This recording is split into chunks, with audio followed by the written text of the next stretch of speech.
Buyurun pek bir esrarengiz hanımefendi. Kime baktınız acaba? Siz kapıcı mı oluyorsunuz? Yani görevli derler, sağ kolumuz derler ama kapıcı hiç demediler. Canan Hanım'la görüşmek istiyorum. Tamam, kim diyeyim ben? Sen kapıyı çalacaksın. Ben ne gerekiyorsa söyleyeceğim. Peki buyurun.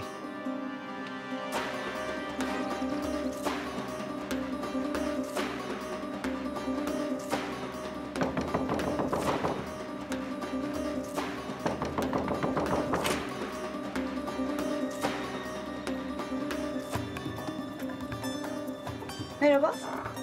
Hanımefendi kim olduğunu kendi söyleyecekmiş. Ben tanımıyorum vallahi. Merhaba. Ben Belgin. Ece'nin annesiyim.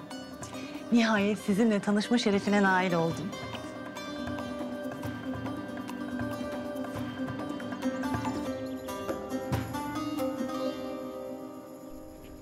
Sana söylemeyi unuttum Toprak. Annem geliyor Isparta'ya. Hatta belki gelmiştir bile. Ne sebeple geliyor annen Isparta'ya? Ne sebebi? Bir annenin kızını görmesi için sebebe mi ihtiyacı var? Değil mi, sen anneni aradın. Anne dedim biz yeniden Toprak'la birlikte olmaya başladık. Annen de ne hikmetse bir anda bilet aldı ve buraya geldi. Başka bir ajandası yok yani. Anladım. Öyle Isparta'yı gezip görecek sadece. Ben aylardır Isparta'dayım ya. Beni özlemiş olamaz mı Toprak? Buna inanmamı bekleme benden Ece. Sen bana böyle kötü davranmaya devam edecek misin? Tamam uzatmayalım, şimdi sırası değil. Değerli misafirlerimiz, hepiniz hoş geldiniz. Sunumlarımız Fatih Demircan'ın As ve Gül firması ile başlayacaktır.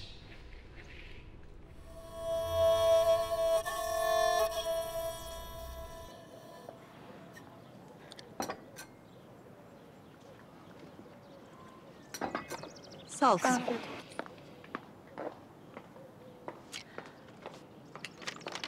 Bu sizin için. Zahmet etmişsiniz, masraf olmuş. Ben de tabii böyle biraz hazırlıksız yakalandım aniden gelince. Benim için de aceleye geldi. Malum Ece arayıp olanlardan bahsedince ben de ilk uçağa bindim geldim. Sizinle de bu meseleyi konuşmuş sanırım.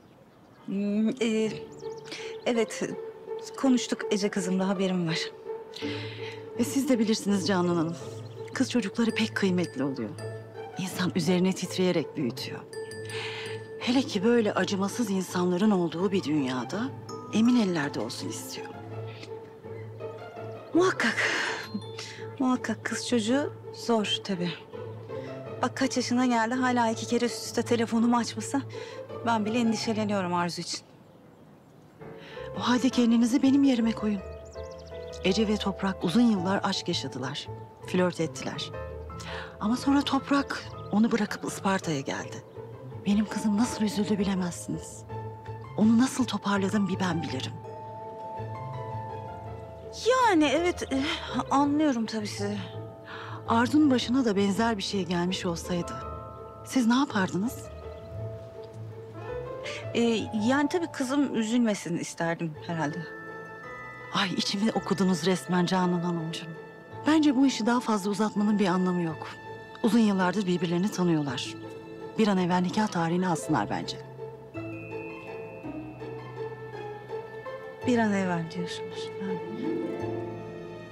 Bilemedim yani biraz böyle ani olunca tabii hani... Siz de haklısınız tabii.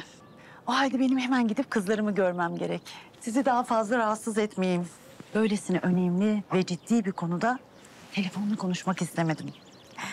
Rahatsızlık verdiysem kusura bakmayın lütfen. Yok rica ederim ne demek. Ece sizin yakın zamanda böyle bir takım maddi zorluklar yaşadığınızı söylemişti. Ne yaptınız çözebildiniz mi o işi? Her ailenin yaşayabileceği türden böyle küçük bir krizdi sadece. Zannedersem siz de ekonomik olarak büyük bir sallantı yaşamışsınız. Ya evet maalesef oldu öyle bir şey. Umarım ne siz ne de biz bundan sonra böyle bir şey yaşamayız. Zaten Ece de bu girdikleri konkurdan çok umutlu. Hoşça kalın.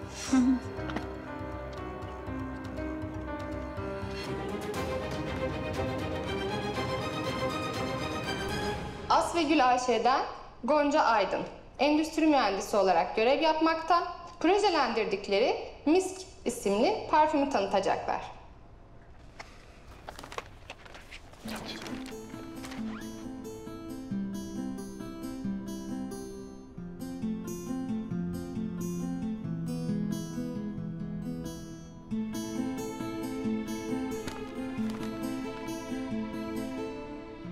Merhaba.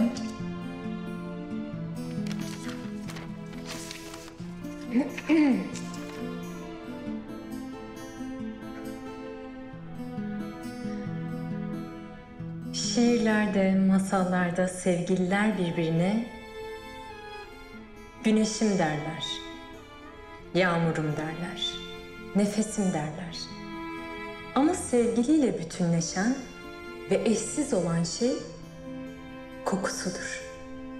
Isparta'nın büyülü doğasını, gül ve lavanta kokularını duyumsamadan hayalimize canlandıramıyorsak, sevgiliyi de kokusunu duyumsamadan düşleyemeyiz. Koku eşsizdir.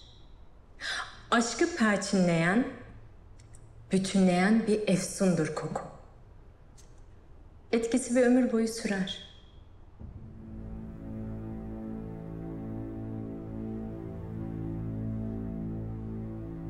Ay bu kendini edebiyat kongresinde zannediyor. Bir dürtsek mi ha? Ya daha fazla konuşma Ece ya da dışarı çık.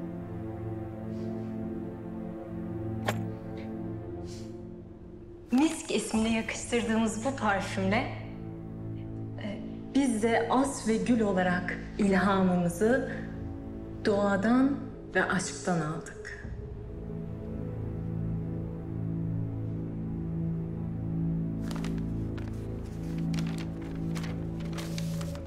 Biraz geriden alsam olur mu? Tabii ki. Pardon. Sevgi tasvir edilirken onu var eden, bütünleyen bir efsundur koku.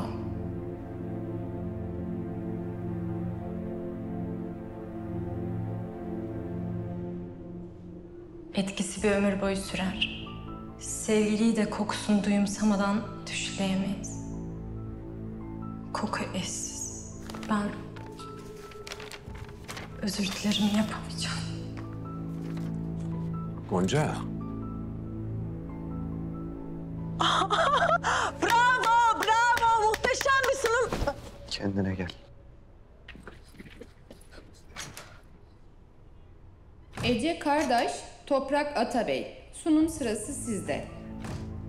Beni yalnız mı bırakacaksın Toprak? Nereye? Nefes almam lazım.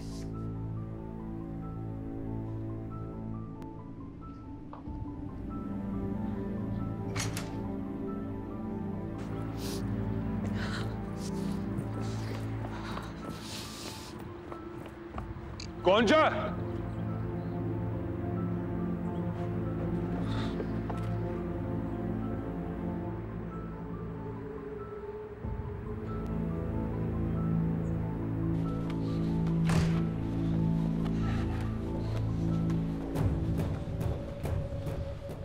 Toprak, iyi mi oldu şimdi senin ayrılışın? Ha? İyice baktın mı Gonca'ya? Yaramış mı gidişin? Böyle olsun istemedim ben.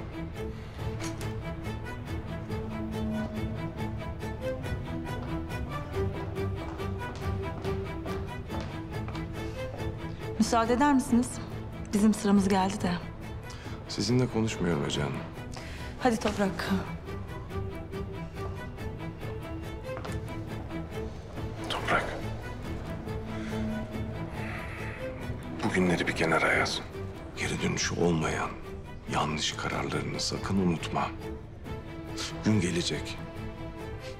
Diyeceksin ki ben ne zaman bu hale geldim? Ne zaman bu kadar yalnız, bu kadar mutsuz oldum? Ama iş işten geçmiş olacak. Ah Toprak. Bugünlerini unutma.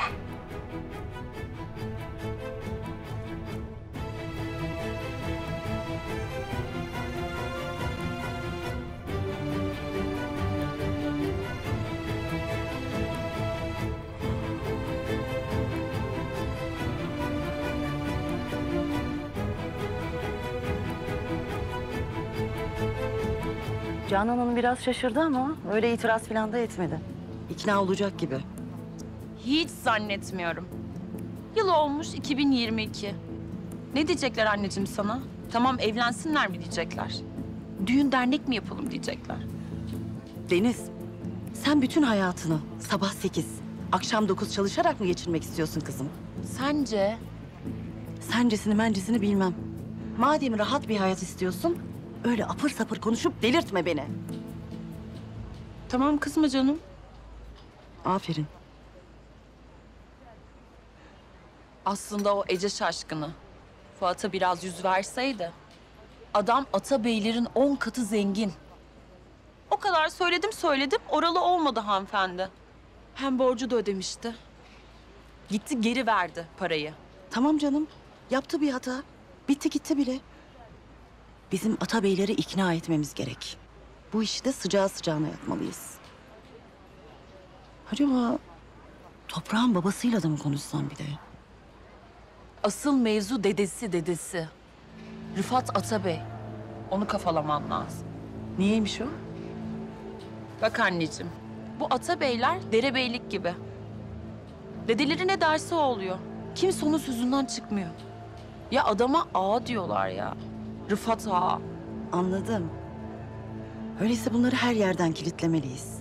Rıfat Bey'le samimiyet kurarsak eğer daha emin adımlarla ilerleriz.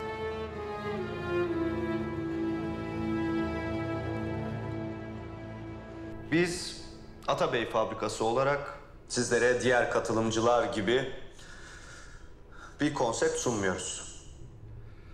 Biz size 50 yıllık tecrübemizi sunuyoruz. Biz size istediğiniz ürün gamını hemen üretebilmeyi vaat ediyoruz. Biz bu sektörün en köklü firmasıyız. Hayal kurmak güzel ama ancak gerçekleri yaşarsınız. Gerçek dünya romantik değil, deterministtir. Biz size romantik değil, rasyonel çözümler sunuyoruz. Teşekkürler.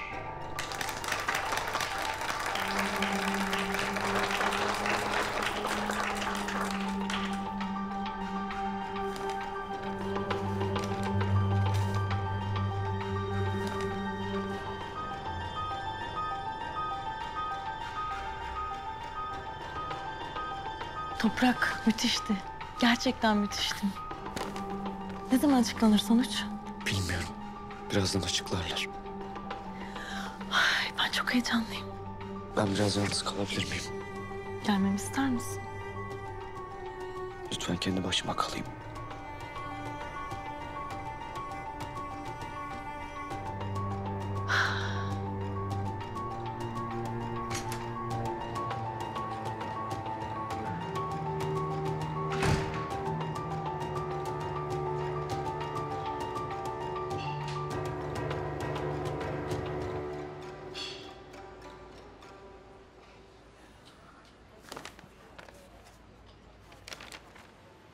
Şiirlerde, masallarda sevgililer birbirine güneşim derler, yağmurum derler, nefesim derler.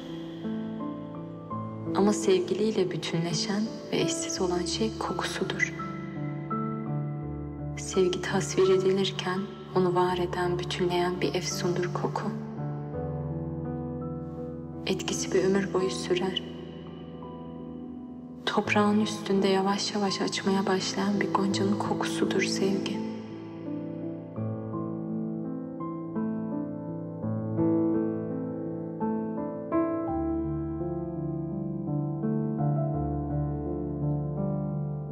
Buyurun, buyurun. Teşekkürler. Tebrik ederiz. Toprak Bey'in sunumu çok beğenildi. Aa, bu kadar çabuk mu? Evet.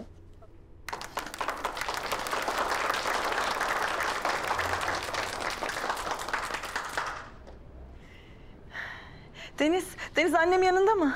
Toprak kazandı, biz kazandık Deniz. Çok şükür Allah'ım.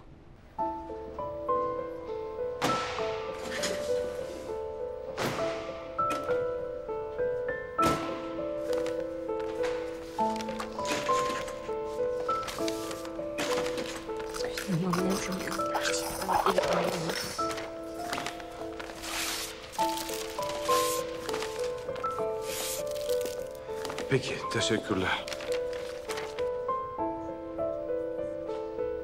Müsaade var mı? Çok özür dilerim. Nasıl sizin yüzünüze bakacağım ondan sonra bilmiyorum gerçekten. Ben nasıl böyle bir şey yaparım gerçekten çok özür dilerim Fuat Bey. Gonca. Sen hata yaptın sadece. İnsanlar hata yapar. Bu kadar anlayışlı olmayı gerçekten iyi gelmiyor bana. Başaramıyorum, olmuyor. Peki sana bir şey soracağım. Bir gül tomurcuğu ne kadar zamanda çiçeklenir? 30-35 gün arası. Bak gördün mü işte demek ki öyle bir günde olmuyormuş. Sen de zamanla yetişeceksin. Yavaş yavaş öğreneceksin. Çok para kaybettirdim size. İnsan her zaman kazanamaz ki Gonca. Başka ihaleler, başka fırsatlar olacak. Para gene kazanılır. Ama sen parayla satın alamayacağın bir şey kazandın bugün. Tecrübe. Bu arada kim kazandı? Atabeyler. Ama emin ol uzun vadede kazanan sen olacaksın. Kendime hiç güvenmiyorum bu konuda. Güveniyorsun. Sadece şu anda kendine fazla yükleniyorsun. Hem beni bir çelmeyle düşünemezler diyen sen değil miydin ya? Dedim. Kendine acımasızlık etme lütfen. Onlar para kazandı ama sen duygularını işe karıştırmaman gerektiğini öğrendin. Eşsiz bir tecrübe.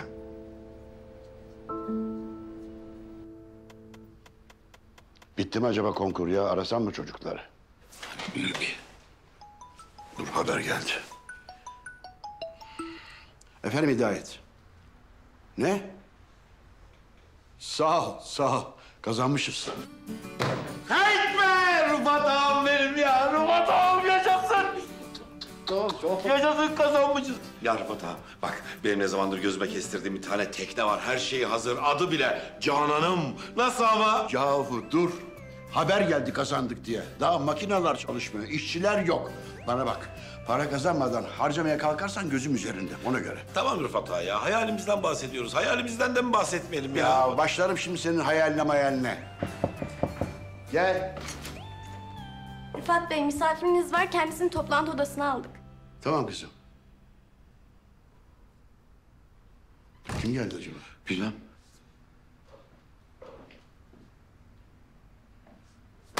Kazanmışız. Alacağım ben o tekneyi.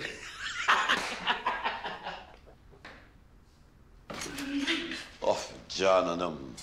Canan'ım. Kimsiniz? Ben Ece'nin annesiyim, Belgin. Öyle mi? Çok memnun oldum. Geleceğinizden haberimiz yoktu. Ay kusura bakmayın, böyle paldır küldür oldu ama. Estağfurullah efendim. Buyurun rahatsız olmayın. Buyurun. Bir şey içer misiniz? İkram ettiler zaten, sağ olun. Ben sizi şunun için rahatsız etmiştim. Rıfat Bey, siz Isparta'nın en saygın, en köklü ailelerinden birisiniz. Yani sizin gibi, bizim gibi ailelerde böyle olmazsa olmaz değerler mevcuttur. Vefa gibi, sadakat gibi. Ne demek istediğinizi anlayamadım. Ece Toprak için yıllarını verdi. Yani evet, istenmeyen bir ayrılık yaşadılar. Ama kader onları tekrar bir araya getirdi. Ben kızımın artık daha fazla mağdur olmasını istemiyorum Rıfat Bey. Haklısınız tabii. Yani karar vermek Ece ve Toprak'a kalırsa biz daha çok bekleriz. O yüzden biz büyükler olarak bu işe bir an önce el atmalıyız. Beraberce böyle bir yemek yersek her şeyi eni konu konuşabiliriz. Ne dersiniz? Yiyelim. Öğleden sonra diyelim mi o halde? Öğleden sonra tabii o zaman istasyonun oradaki restoranda diyelim mi Belgin Hanım? Diyelim. Nezaketiniz için çok teşekkür ederim. Estağfurullah, estağfurullah. Rıfat ağa, kim misafirimiz? Siz Halil Bey'siniz değil mi? Evet. Yakında daha sık görüşeceğiz umarım. Hoşça kalın. Hoşça kalın.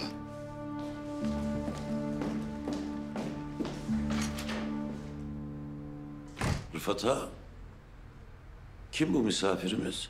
Ece'nin annesi. Öğleden sonra yemeğe çıkmak istiyor. Benimle. Seninle.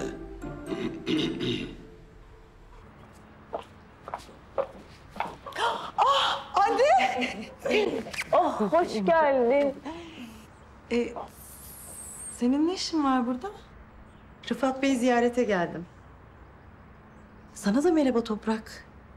Hoş geldiniz. Kulağını çekmeye geldim senin. Siz iki uslamızın durumunu daha sonra detaylı olarak konuşacağız ancak... Kızımı bir daha üzmeyeceksin değil mi? Hı? Anne. Neyse, sizin işiniz gücünüz vardır. Daha sonra nasıl olsa görüşeceğiz. Hoşça kalın.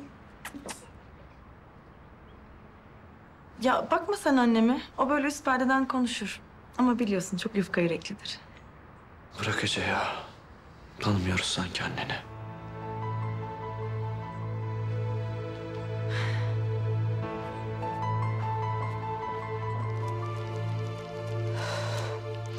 Hanife Cansu! Efendim Canan Hanım. Bir şeye mi ihtiyacınız var efendim? İçim şişti. İçimi dökmeye ihtiyacım var. Hadi otur dinle beni. Yok ben oturmayayım efendim. İyi tamam ayakta dinle o zaman. O Belgin var ya hani bugün gelen. Ya ben o kadından hiç hoşlanmadım. Böyle bir nezaket numaraları, sonra bir mağrur üstten bakmalar. Hiç samimi bulmadım ya. Çok samimiyetsiz bir kadın bence o. Siz öyle hissettiyseniz doğrudur efendim. Değil mi? Ya bir de densiz. Sen benim kızıma ne karıştırıyorsun ya? Sen Arzu'yu bu mevzulara niye karıştırıyorsun? Allah Allah. Hayır ben öyle mi yetiştirdim evladımı? Bugünden bugüne bir kötü laf getirdi mi o çocuk bize? Hanife Cansu, bak yine o Belgin geldiyse git uyuyor falan de sağ başından, tamam mı? Emredersiniz efendim. Hadi.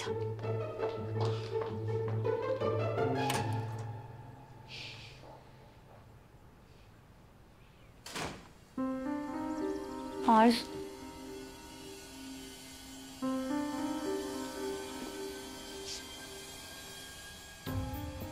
Arzu ne oluyor burada?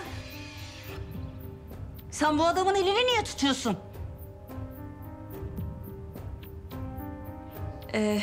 Anne, sakin ol bir. Ben sen, ben Arda kahve içelim istedim. Canan Hanım nasılsınız? Ne diyorsun sen be?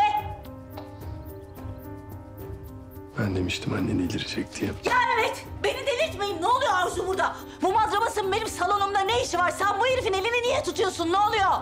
Anne, Arda benim erkek arkadaşım. Ne?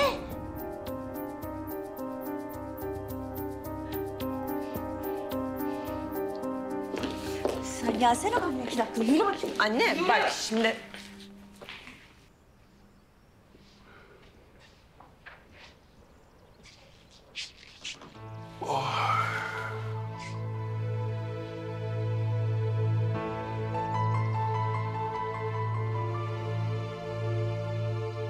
Helal olsun sana torunum. Atabeylerin yüz akısın sen, yüz akı. Sayende hiçbir zaman sırtımız yere gelmeyecek. Aslanım. Oğlum, ulan sen bu ihaleyi aldın ya. Ya yemin ederim ağlattın beni. Gel bir kez daha sarılayım sana ya. Gel, gel. Oh, baba Tamam. Tamam baba yeter. Tamam sıkma aslan torunum ya. Senin sayende sırtımız hiçbir zaman yere gelmez. Kız gel bakayım sana da sarılayım. Sen de benim bir torunum sayıyorsun artık gel. Çok teşekkür ederim. Hadi buyurun bakalım geçin oturun. Hadi buyurun. İhaleyi kazandık. Fabrikayı da aldık. Bu arada annenle de tanıştım. Maşallah güzellikte ve hanımefendilikte birbirinizden yarışıyorsunuz ha. Çok teşekkür ederim Rıfat amca. Çok naziksiniz. Toprak, gelsene. Size iyi kutlamalar.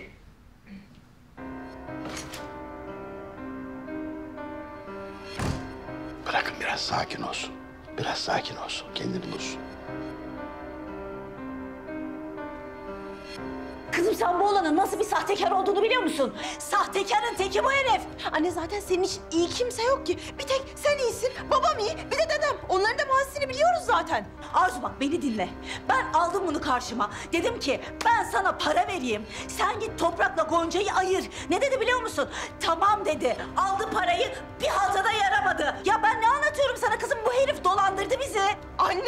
Anne anlattıkların ortada ya. Ya sen gidip abimle Gonca'yı ayırmak için para vermişsin ya. Ya sen gidip öz oğlunla sevdiği kadını ayırmak için para vermişsin anne. Şimdi gelip bir de bana akıl mı vereceksin gerçekten? Sen mi karar vereceksin benim için kimin iyi kimin kötü olduğunu ha? Arzu kendine gel. Bu oğlan yolsuzun, çulsuzun ayrağın teki. Bu senin paranın peşinde. Anne git işine ya. Beni rahat bırak. Arzu!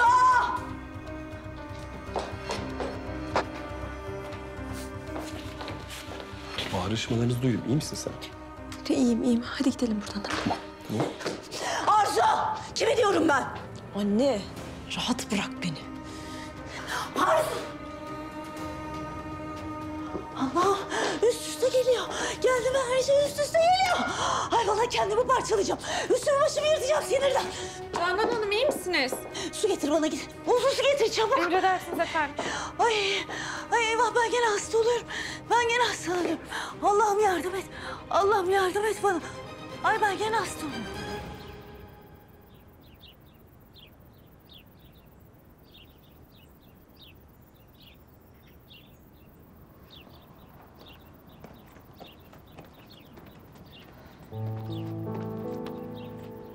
Zeyno. Zeyno. Gonca. Canım.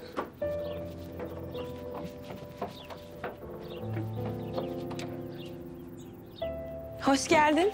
Hoş bulduk. İhale ne oldu? Kaybettik.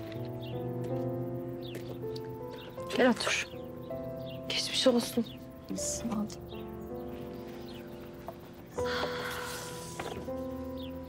Canım. Ya bir şey soracağım sana.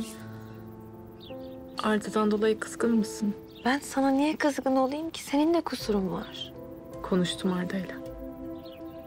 Arkadaştan öte olamayacağımızı söyledim. Üzüldü mü peki? Üzülürse üzülsün. Benim için kıymetli olan sensin. Ben en başından bugünün geleceğini biliyordum. Senin bir suçun olmadığını da biliyorum. Umut vermediğini de biliyorum. Boş ver. Seni seveni seversin bundan sonra. Sana değer vereni. Bak sen. Peki sen bu dediklerini yapabiliyor musun acaba? Ama deneyelim. İkimiz için de farklı olur. Hem belki daha az ağlarız.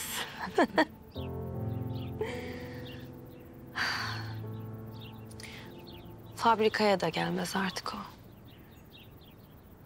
İşi gücü de yok.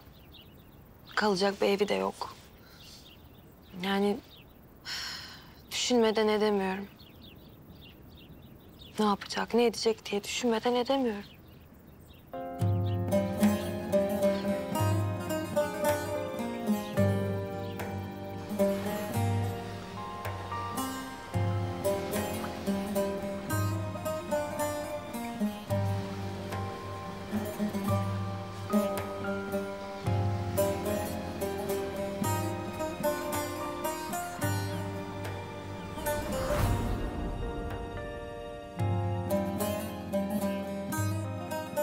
Gonca.